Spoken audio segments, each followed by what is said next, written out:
Y'all ready for bits?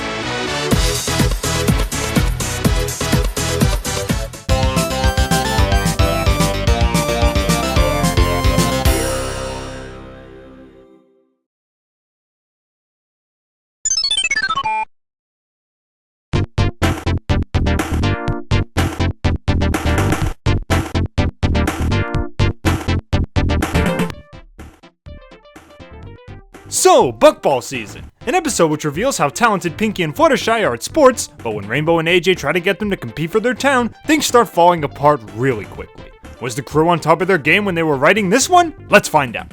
Like a lot of shows before it, MLP has decided to tackle the typical sports episode, which can either revolve around a pre-established type of sport or a completely original one depending on the show's universe. And in this case, we're presented with Buckball, a unique little game that I can only describe as a combination of soccer, basketball, and Quidditch, I guess. But honestly, the sport isn't really that important in this episode, as it mostly focuses on the dynamic between our four main athletes. Well, 5, but I'll get to the last one later. During the Unicorn auditions where Pinky and Fluttershy showed off their impressive buckballing skills, yeah, Fluttershy's a good beatballer, who would have thought?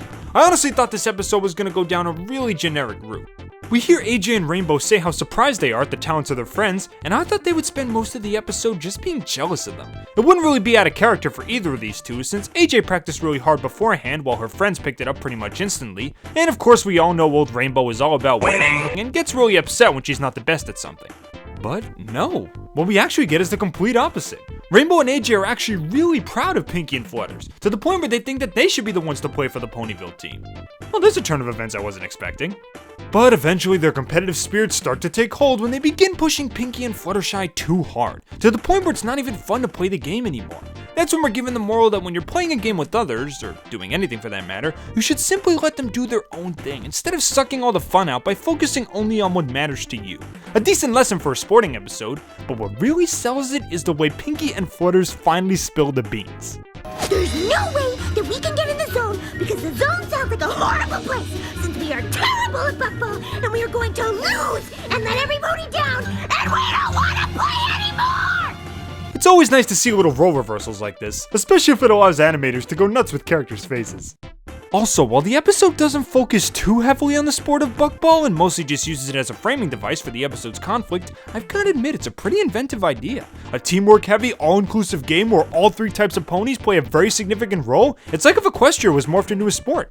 I can always respect games that embrace diversity, and with luck, maybe we'll get to see more Buckball-themed episodes in the future. It's a sport with a ton of potential if you ask me, and hey, if it gets Pinky to bust out her main poofs again, consider me on board. And lastly, I gotta talk about Snails. Jennifer Scully, thank you for Snails in this episode. You've given this character the best appearance he's had since the show began. But unlike most reviewers out there, I would argue that it's not the only good one. A lot of people finally labeled Snails as likable after the events of this episode, but I feel that him and his short-scissored buddy were always an enjoyable pair. They were naive and had some poorly thought out ideas, as most children do, but at their core, they were responsible. We deserve whatever punishment you give us. Optimistic? Maybe it's us! Hey! It could happen! And even sympathetic at times. Trying to hold on to the one moment in the spotlight they've probably ever had? I feel sorry for the poor guys. But without a doubt, this is his best performance yet. He's so chill, relaxed, and unfazed by everything that's going on around him, and yet he's still the best Buckball bucket man this side of Equestria. It keeps him in character, but sets his charm into overdrive, and I absolutely love it. Now we just need a Snips appearance of this caliber, and we'll be good. Overall, Buckball season was a surprisingly enjoyable slam dunk for the MLP staff. It had a bit of a cliche sports vibe to it, and it's a bit slower paced than most episodes this season, but it makes up for it with some funny moments, enjoyable animation, especially when the game is being played, and excellent bits of character, from some expected and unexpected faces. Hard to tell if we'll ever see Buckball again, but you can bet I'll be waiting on the bleachers for the MLP crew to knock it out of the park yet again. As long as they include more flutter sass. Looks like you two really do need practice. Oh, run yourself under a cold faucet cause you just got burned!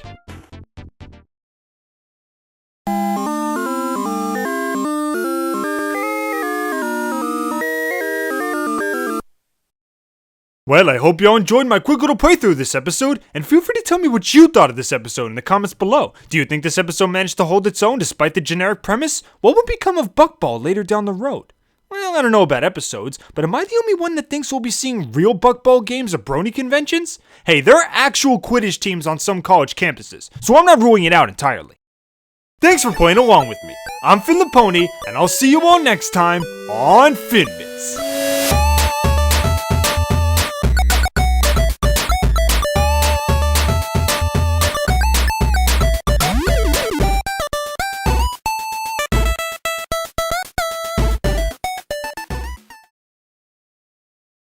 Dennis!